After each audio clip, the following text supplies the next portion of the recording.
Hey, how are you doing? Good, fantastic. I'm really hot. If you see me sweating during this video, well, the temperature outside is plus 34 degrees Celsius, and I have no air conditioning here, so you'll have to deal with my sweaty face. Now, if you don't know who I am, my name is Profe Kyle, and I'm your favorite English teacher. And for more information about those are horns from outside. I'm in Argentina, Latin America, and if you don't already know, Latin Americans love to honk their horns. So if you hear any horns, just know that's normal. That's normal here. And as I was saying, if you are a Spanish speaker and you're looking for information about my classes or courses, visit profekyle.com. And in today's video, you're going to be learning about the different parts of the sentence in English. Now, this is a grammar video, but please do not think that I'm saying that you need to be spending all of your time learning English grammar. In reality, I would say don't spend the majority of your time learning English grammar. For example, you should watch this video right now, and afterwards you should be listening and reading English. That's what you should be doing if you want to learn English quickly and well. So, I have a sentence here. Let's use it to learn about the different parts of the sentence in English. And the sentence is, yesterday Kyle quickly went to the grocery store to buy healthy food, and then he played basketball for 2 hours. Now this is a good sentence because it has more or less all of the different parts of the sentence that you're gonna see in English. Now, where should we start with the different parts of the sentence? Let's start with the nouns. Now, nouns are a person, place, thing, activity, or idea. In this sentence, we have... actually, I think we have... Let me see. How many nouns do we have? I count 1, 2, 3, 4, 5. I have 5 nouns in this sentence. And what are the nouns in this sentence? Exactly. We have Kyle, person, store, place, food, thing, basketball, activity, and hours. Another thing. Now, what else can be a noun? Capitalism can be a noun. Mathematics, tacos, parents, cancer, or surfing. All of those words can be nouns. Let's keep on going. Next, we have verbs. Now, verbs are used to express an action, state, or existence. There are 3 verbs in this sentence. What are they? Exactly. Went, the past tense of to go in English. Played, the past tense, past simple of play in English. And to buy, which is the infinitive of to buy. It's the infinitive. The root verb, we could also say. Now, there are many types of verbs in English and all languages. There are regular verbs, modal verbs, and auxiliary verbs, just to name a few. Usually, verbs come after the subject of the sentence. The subject of the sentence is usually the person or thing doing the action. In this case, the subject of this sentence is Kyle, and the verbs come after Kyle, the person. Of course, Kyle, that's me. But I'm talking about him as though he isn't me. All right, let's keep on going. What else do we have in a sentence? we have adjectives. Adjectives describe nouns, and we have 3 adjectives in this sentence. What are they? Grocery, healthy, and to.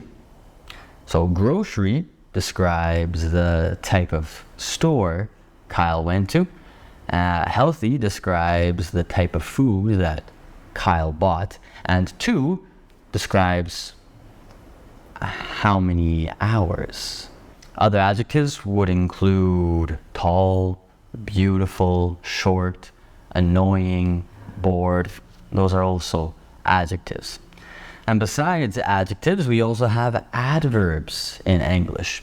Now, adverbs help us describe in more detail how something was done. For example, what time something was done, or if something was done slowly or quickly. In our sentence, we have 2 adverbs. Well, 3 adverbs, but let me explain.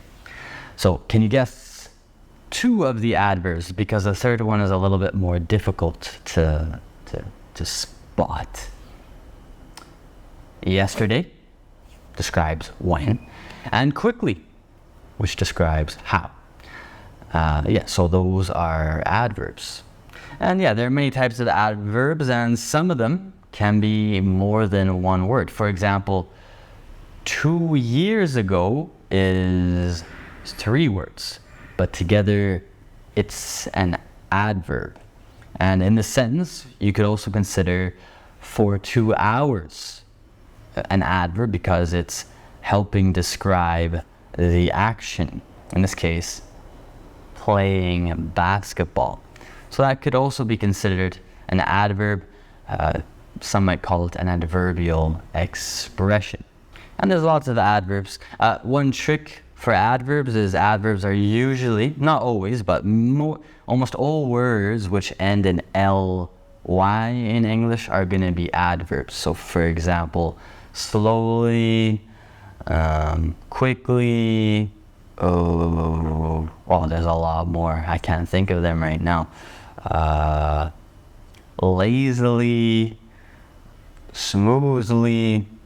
Yes, but lots of adverbs. If it describes a verb, it's going to be an adverb. Even though adverbs can also describe other adjectives as well. After the adverbs, we have articles. Now, articles, there are 2 types. In some languages, articles don't exist. In other languages, they do. In English, they do exist, and there are 2 of them. And they are indefinite and definite articles. Now, these are used to specify if a noun is specific or general. For example, an apple indicates that it's like all other apples. It's an indefinite article. The apple, on the other hand, indicates that it's a specific, special, for some reason. And that's the definite article. In this sentence, we have 1 definite article, the, which is before grocery store, which is used, the is used to indicate that this grocery store is special for whatever reason. In this case, probably because it's the grocery store that Kyle goes to all the time. If I had used it would indicate that the grocery store wasn't special and just chosen at random. Maybe Kyle had just moved to a new city and he went for the first time to just some grocery store in the neighborhood. It wasn't special for any reason. So that would be why I, you, he would use in that context. Next, pronouns. Pronouns are a common feature of a sentence. They help us avoid redundancy and express ourselves more efficiently.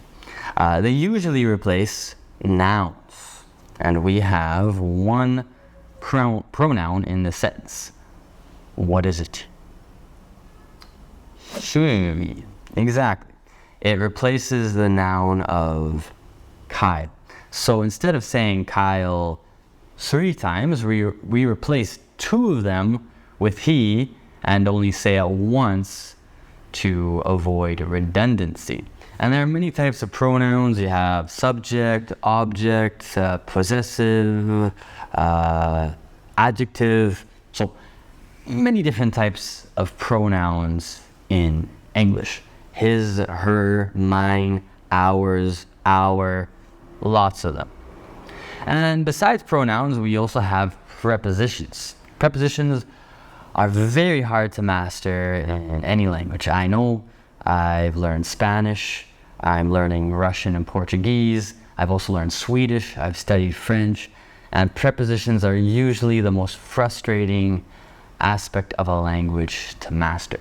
So don't worry if you have problems with prepositions. It's normal. It's going to take time to master them. Now, these words, prepositions, help show a connection between different nouns. In this sentence, we have 2 prepositions. What are they? To and for. Exactly. So, to creates a connection between Kyle and the grocery store. For creates a connection between playing basketball and 2 hours. So as you can see, prepositions create a connection usually between nouns. And lastly, the last part of the sentence that you're gonna see in the English language are conjunctions and connectors. So these words help connect different ideas into one sentence. In this sentence, we have 1 conjunction and 1 connector. The conjunction is and.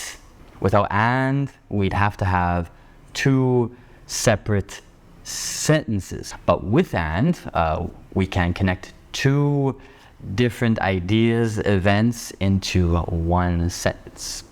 Other common conjunctions include but, or, and, because. And in this sentence, we also have a connector. So what is the connector in this sentence? The connector is then. Then helps us understand the sequence of events. So first, Kyle went to the grocery store, and then, like afterwards, he played basketball. And other common connectors include beforehand, afterwards, and finally. And those, my dear student, are the different parts of a sentence in English. So you saw nouns, verbs, adjectives, adverbs, particles, pronouns, prepositions, connectors, and conjunctions. And most languages have all of these parts of a sentence. Maybe some languages don't have 1 or 2 aspects, but a lot of these exist in all languages. Who knows? Maybe you never realized that these parts of a sentence existed in your language, but now you do. I know in my case, I learned grammar when I was in school, a younger boy, a teenager. I never really liked the grammar, and then I started learning languages and teaching English, and I realized that this grammar really existed in my language and how it could be the same and different in other languages. Now, this is grammar. You shouldn't be spending all of your time studying and memorizing grammar, but grammar can help you to learn vocabulary much faster. For example, if you have 2 words, maybe quick and quickly, right? You're gonna know that quick is the adjective and quickly is the adverb, because you understand that words that end in ly are usually adverbs, and quick is an adjective. So if you know a little bit of grammar, it can help you recognize the difference between words which look incredibly similar.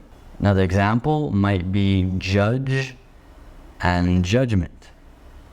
Judge is a verb and judgment is a noun. So if you know what a verb and a noun is, you'll know how to use these words which have the same root but are used differently in a sentence. But remember, the fastest way to get fluent in English or any language is with lots of reading and lots of listening. The more you read, the more you listen, the faster you're gonna learn English.